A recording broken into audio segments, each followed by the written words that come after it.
Kind of what we're going to be talking about today is perception and the ordering, the human brain. I know you said this is not interesting to you. I mean, it's interesting to you, but not an area of your expertise.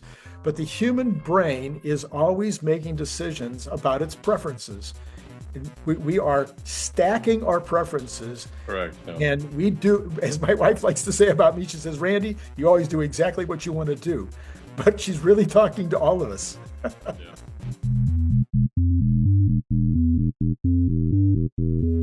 We always do exactly what we want to do based on our preferences. And interestingly, it's kind of the same way with a full stack FSD neural net. And so this is the segue into what we want to talk about today, because you just wrote an article and you kind of called it that you're pulling together the loose ends as we're Yeah. only 60 days away from launching in Austin. What needs to be done? What will the future look like? What are some of the things that nobody's thinking about with regard to what this final product will look like? Well, it's final product. It's not really final. Yeah, right. The product that is unsupervised driving as well as robotaxi ride-hail service. So take us, Yeah. give us a starting point. Well, I mean, where we stand is that a lot of the measure of success for a lot for FSD is how safe relative to a human is, and that's an extremely fair measure, no doubt. But what we will do as humans is we'll accept that technology into our lives if it drives us in a fluid way, not necessarily like a bad human, but like a good human driver. And that relates to, there's a lot of nuance. There's a long tail, I think. And one of the things that I write about in this article, this is like the part 3 of my series on FSD, is I talk about user preference. And I think that we don't think enough of how much we are guiding our driving decisions by our own preferences. You and I were talking a moment ago about, one preference might be, okay, here's a shopping center we go into frequently. We always pick a certain entrance because we know from our perspective that it gets us closest maybe to the store that we enter, or it's the least trafficked, or for some other reason, maybe, whatever it might be. And for FSD to be successful for that individual, you would say, through say a voice interface with the product, don't take this entrance, go to the next entrance. And you would expect the car to say something to you, something to the effect of, do you want me to do this at all future times? And you say yes. And so it's now marked as a preference, and Now, those things. Phil, I just want to interrupt Yeah. you because, I expect this to be Grok that we're talking about. Yes. Yeah. Well, it would be. So I would expect Grok to say, are you sure? Now, come on, this entrance has this benefit. Anyway, that's just Yeah. Well, I mean, at the very, okay, let's back up a step. So Tesla will very likely license the xAI product that we know as Grok for voice recognition, voice recognition, the text prompt interpretation, and then speaking back to you. The car will speak to you, right? So an interaction might be something to the effect, and the reason why we want Grok in the car is that a lot of the decisions that you make in the car are fast decisions. About you think about it, it's like you come up, let's say the car's driving you FSD, it's either your car or you're in robotaxi, right? And you come up to a light and you say, don't go right here, go straight. That's, to manipulate a interface in the car with a touch would be very cumbersome to do that. But to speak to the car, and it may say, great, I'll do that. So maybe you either go right, you go straight. And it says, and then it would be probably conditioned to ask you, do you want me to do this. Like maybe it would notice that you've done this 10 times, or maybe it would just say on the very first time, do you want me to remember that you always want to go right? And you could say yes, and so now you've got two things going on. You've got the car as it's got a voice interface that's very low latency to get the car to do what you want it to do. And because those decision times are real short most of the time, like you're on a highway, you try to take Waze or Apple Maps or something and reroute because you see some traffic ahead. You know how difficult and cumbersome that is through the interface, especially if you're trying to drive at the same time. Sure. So a voice interface is so awesome for that. And then there's this idea of holding your preferences in FSD, and as we were talking earlier, those preferences wouldn't be really stored with the car; they'd be stored with your profile, you, Randy, me, Phil, and kept in the Tesla cloud, so that they would be transferable to every experience, especially when we have robotaxi, because when you get in a robotaxi, likely to have the same preference set as if your own vehicle, and you may never own a Tesla, it may be only robotaxi, so that would apply as well.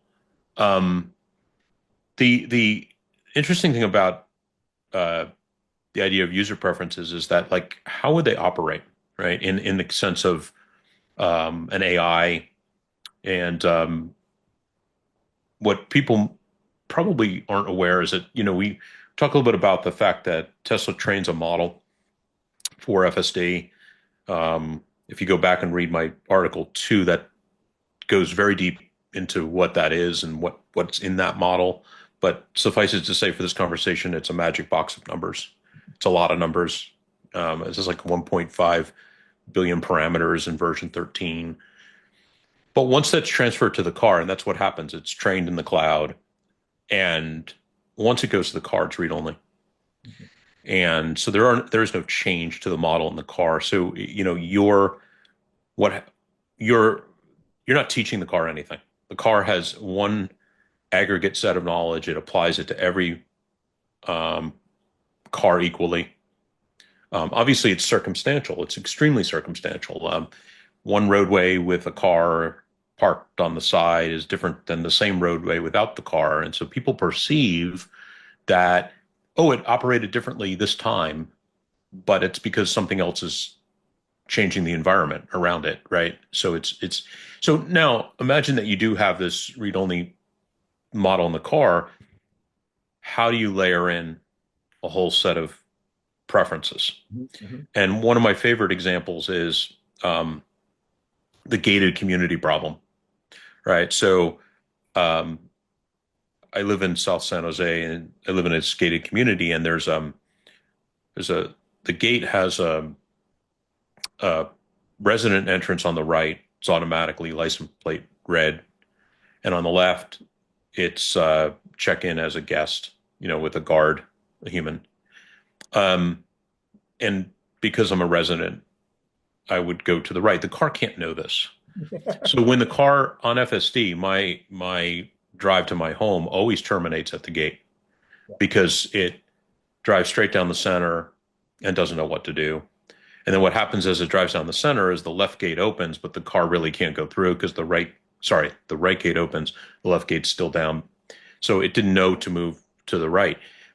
But what I could do is I could take control of the car like I always do. I always have to create an intervention at that moment, and as I start to drive down that lane, the car could prompt me through a Grok interface and say, do you always want me to use the right lane? And I might say, yes, I'm a resident. Please use the right lane and come to a stop at the gate. And do you want me to remember this? And then the car would do that. Now, what's happening here? For those wanting to understand how it's actually doing that, is it's very likely creating this sort of preference. Maybe you would call it a geofence, like something that's in your preference or outside your preference. Like an example would be, don't go down this street. That might be at the navigation level. But if we're talking about how would it modify the AI,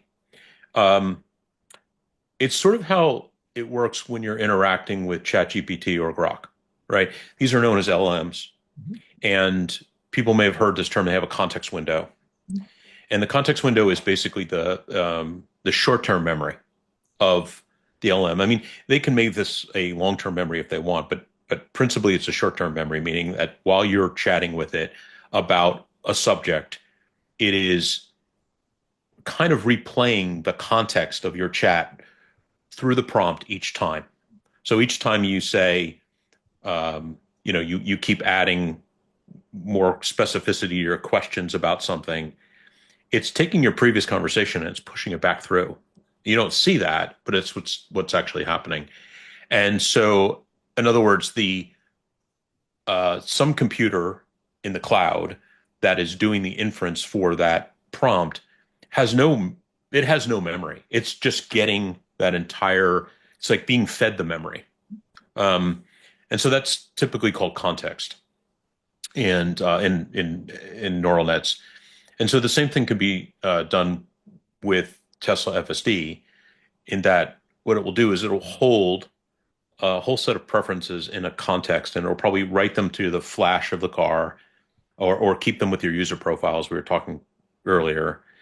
And so in other words, when you get in the car, it recognizes it's Phil. Okay, great. It activates my user profile, which means basically loads that into some memory. And now some of that ends up in the context for the AI. And so as it's doing this inference process, and remember, that's a very high frequency event, 15, 30 times a second. It's running inference for the perception and planning side of full self-driving. It will also run through that context. So that context will say, okay, I assert that there are 10 geofenced areas that this user wants to exclude from driving, and then there's these other preferences, whatever they might be. So that's an exciting way that you'll see Tesla kind of get to that point where we start to see the vehicle as the fluid driver, making those little micro decisions that we make, holding the nuanced preferences that we probably don't think about we're making, but we do it. Mm-hmm. The car will have to ask you things. It can't know what you're thinking, right. But it can, but you can redirect it. And when you do, it can note that it's been redirected off of its normal path, and it can always ask you, is this something that you want to do frequently?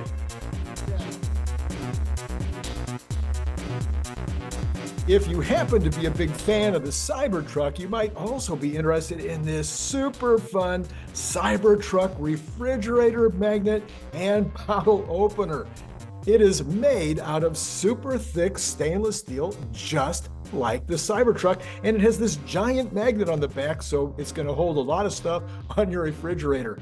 It's an amazing gift, and it comes in that great gift box that you saw before that uses a magnet opener, just almost like an Apple box, like when you get Apple products. You can buy it on Amazon for $29.95, or you can buy it direct from me by sending $25 to paypal.me/Randy Kirk, all in lowercase letters. Please indicate whether you want the stainless steel look, or maybe you'd like to have this very clever camo version. And then if you're not in the US, please add $20 for freight. If you'd like more than one, please check the information below to get pricing, as well as all that information I just told you will be repeated in the information below. So once again, think about joining the channel, getting the up-to-date Tesla news every single day. I think you'll be glad you did.